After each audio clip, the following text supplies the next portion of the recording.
Se eu te mostrar só 5 segundos de um comercial com um carro luxuoso e uma modelo loira descendo em câmera lenta, você provavelmente já sabe do que eu estou falando. Sexo sempre esteve nas campanhas publicitárias, às vezes escancarado, às vezes sutil, mas sempre lá. De cerveja a papel higiênico, de automóveis a margarina. Hoje eu te convido a mergulhar comigo nessa pequena jornada para entender um pouco por que o sexo vende. Aqui é o Wesley Mendes da Zion Media e te convido também, desde já, a se inscrever em nosso canal se você não é inscrito e ativar todas as notificações e sininhos possíveis. Assim você não perde nunca mais nenhum vídeo aqui do nosso canal. Bem, toda história tem um começo. Essa aqui começou lá pelos anos 1920. Entra em cena um cara chamado Edward Bernays, ninguém mais, ninguém menos que o sobrinho do Freud. Esse homem entendeu o seguinte: se você quiser vender um produto, esquece o produto. Venda o desejo que ele representa. Bernays organizou uma campanha histórica, colocou mulheres fumando em público durante uma parada nos Estados Unidos. A imagem virou símbolo da libertação feminina. E adivinha? Vendeu cigarro como nunca antes. Bernays chamava isso de engenharia do consentimento. Ele dizia: não diga às pessoas o que fazer, desperte o desejo que já existe nelas. E aí nasceu o conceito que mais tarde virou um mantra na publicidade. Sexo vende. Porque o sexo, no final das contas, também é desejo, né? A psicologia do sexo na propaganda não é difícil de ser mistificado e compreendido.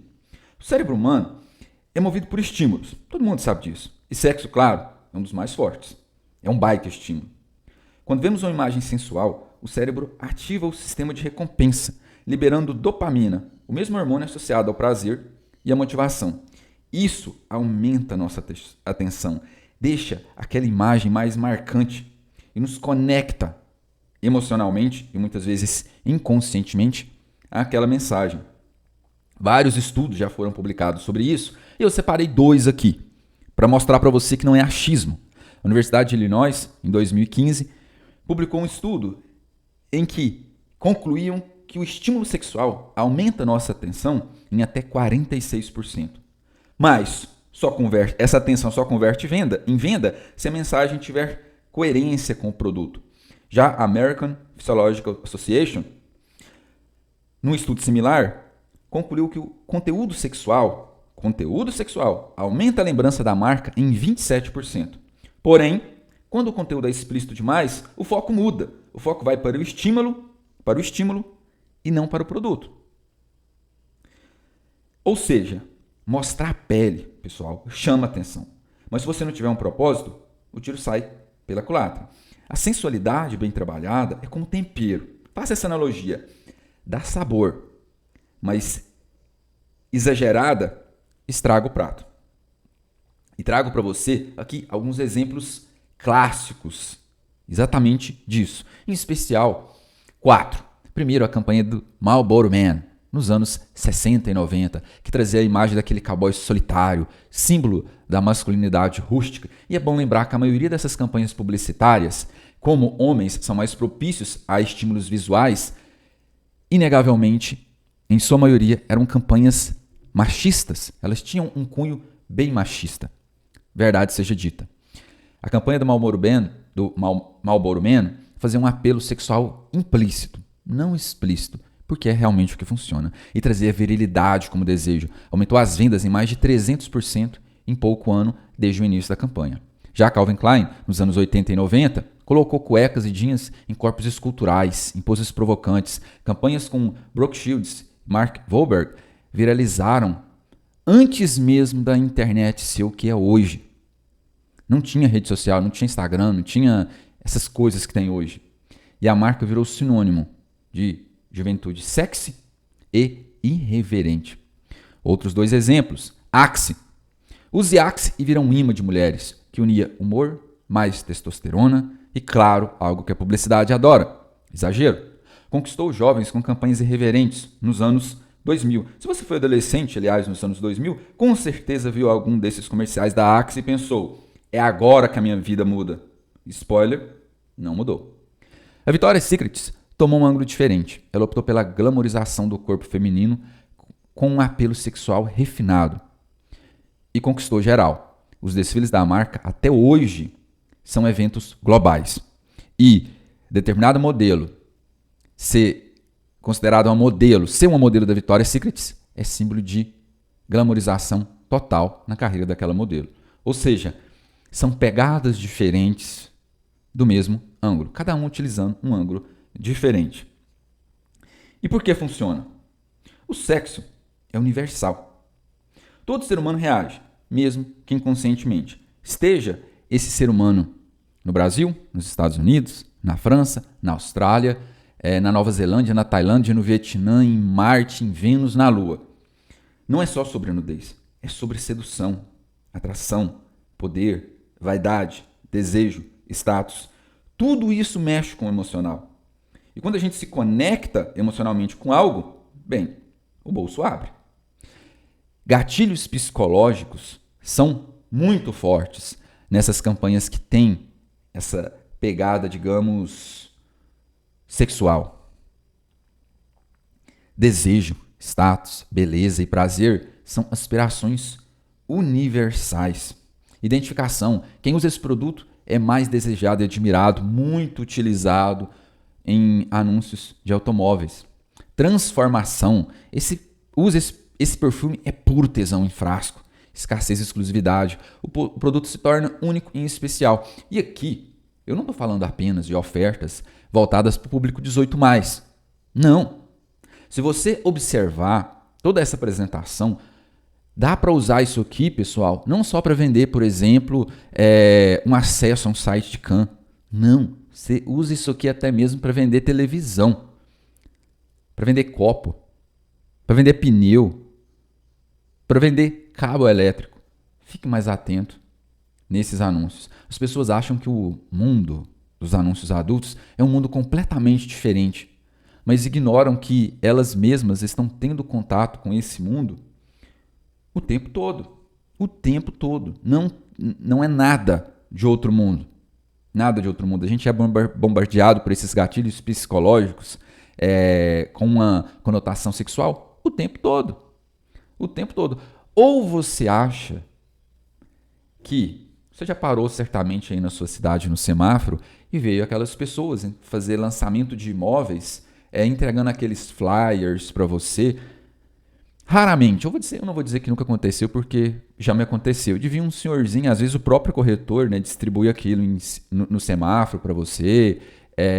Mas o dia que você se encontrar de novo nessa situação, pensa o seguinte: quando é um senhor ou uma senhora, pessoal, aqui eu estou falando de realidade, eu não estou falando de nenhum preconceito, tá? Com preconceito etário, enfim, eu estou falando do que é.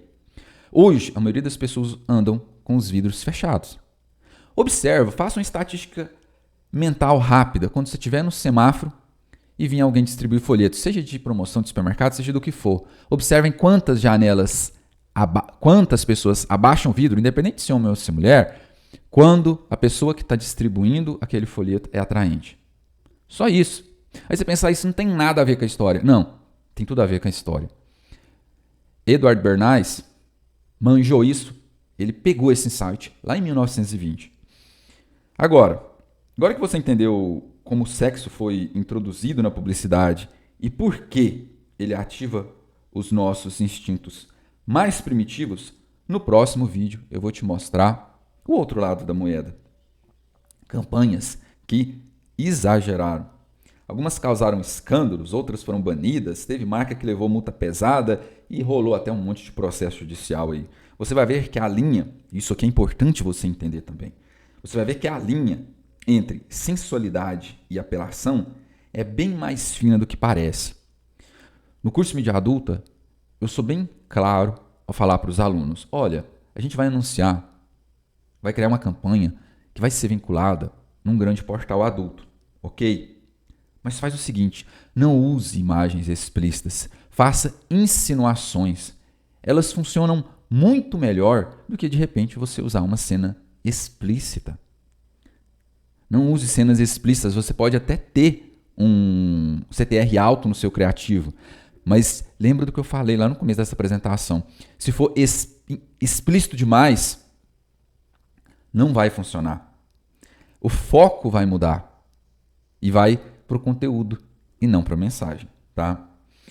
Se você eu te faço um convite ousado agora, se você tem alguma campanha publicitária ao longo da sua vida aí, na qual você nunca esqueceu? Menciona ela aí nos comentários pra gente. Aquelas que, digamos assim, te deixaram de boca aberta mesmo. Nossa, eu poderia elencar várias, mas lembro bem de uma. Eu lembro de todas da Axie, afinal, já tenho mais de 40 anos. Mas eu lembro em especial uma da Avanço, que tinha um dos trapalhões, o Didi, fazendo propaganda do Avanço. Passe avanço e as mulheres avançam. Eu lembro que eu era ali um pré-adolescente, imagino, começando a adolescência, nunca usei Avanço, mas aquilo já me chamava a atenção. Falava, peraí, mas como que uma coisa pode resolver o assunto com a outra, né? E foi muito sucesso. Foram campanhas que duraram muitos e muitos anos, foram vinculados durante muitos e muitos anos na televisão. Agora pensa o seguinte, eu lembro que o Avanço não era nenhum, assim como o Axe, não eram grandes perfumes assim para serem vendidos em lojas de perfumaria e tal. Era aqueles perfumes assim que você achava em qualquer supermercado razoável, você já achava. Ou seja, o público deles não era um público refinado. Como o Jean Paul Gaultier, por exemplo. O Jean Paul Gaultier você não acha ele numa farmácia, você não acha no supermercado, só numa perfumaria especializada. Avanço e Axe não. Pelo menos na época que eu lembro dos anúncios, eu lembro de ver no supermercado. Enfim, eram populares. Eu ficava imaginando, eu lembro, não me recordo o preço, mas eu ficava pensando assim comigo. Na época, só para dar um contexto, eu gostava dos perfumes do Boticário. E eu pensava assim, gente, mas aqueles deve ser uma nota para fazer aquele anúncio na televisão. Vai ter que vender perfume demais nesse preço aqui para pagar aquilo. Mas aí que é um negócio. Ninguém ali, a campanha não era, ela não estava vendendo o produto em si. Ela estava vendendo o desejo. Quantas e quantas pessoas compraram aquele perfume, de repente usaram só uma vez, né? Saiu na rua pensando assim que as mulheres iam avançar, não avançavam, deixou aquilo de lado, com certeza aí viram um Axe, nossa, o avanço não funcionou, mas com o Axe agora eu vou me dar bem, né? E spoiler de novo, nada mudou, tá? Assim, a gente tem vários exemplos desse, mas o que eu quero compartilhar com você, quero que você compartilhe também, né, se você tem algum marcante, e de repente até de carro mesmo. Nossa, de carro tem vários assim que me vêm à mente que tinham um apelo sexual que há 15 anos, há 25 anos atrás, quando eu tinha ali 15, 16 anos, a gente via eles na televisão, e hoje eu acho que eles nem seriam autorizados assim a serem exibidos. E quando você olha para trás, quando você faz uma rápida pesquisa, né, no Google para propagandas antigas, me chama a atenção o que eu disse antes, o quão machistas eram a maioria dos anúncios. Se você observar, faz uma rápida pesquisa aí para você ver, você vai se escandalizar com algumas propagandas que, claro, não foram exibidas, foram banidas naquela época. Naquela época que muita coisa ruim ainda passava. Muita coisa absurda, muita coisa, até de certa forma, preconceituosa ainda passava. Hoje isso não passa mais. Mas eu quero te chamar a atenção, não é nem tanto pelo conteúdo em si. O conteúdo, você vai ver que algumas campanhas dessas publicitárias, principalmente algumas muito machistas, que jogavam abaixo a imagem da mulher, são deploráveis mesmo. Mas além do conteúdo, eu quero que você vá um pouco mais no back-end disso aí. Quem fez aquilo ali agiu, na minha opinião, sem nenhum escrúpulo. Agiu apenas para vender, para tocar desejos. E lembra da frase do Eduardo Bernays: eu não quero vender produto, eu quero despertar um desejo que está dentro da pessoa. Veja, publicidade tem muito de cultural, então. Muito de cultural. Não esquece disso, não. Às vezes, muitos alunos têm dificuldade para, de repente, rodar uma campanha fora do Brasil em determinada em determinado país, mas não se preocupam em entender um pouco daquela cultura daquele país. Gente, hoje com o Google você pode pesquisar ali, você gasta meia hora, você já tem uma visão boa da cultura, independente de qual país, mesmo que seja a Mauritânia, Luxemburgo, você consegue entrar ali e entender um pouco dessa cultura. Entenda isso aí na hora de anunciar. Eu falo isso aqui desde a primeira versão do curso de mídia adulta, lá em 2021, 2022. Publicidade é cultura. Você não consegue forçar ninguém a comprar nada. Olha para o desejo. E a maior parte dos nossos desejos se comunicam, em maior ou menor grau, com a nossa cultura. Se você curtiu esse vídeo, deixa seu like, compartilha, né, com alguém que você acha que vai gostar desse conteúdo. Se inscreva no canal, porque esse papo aqui, pessoal, vai pegar fogo nos próximos episódios. Até lá!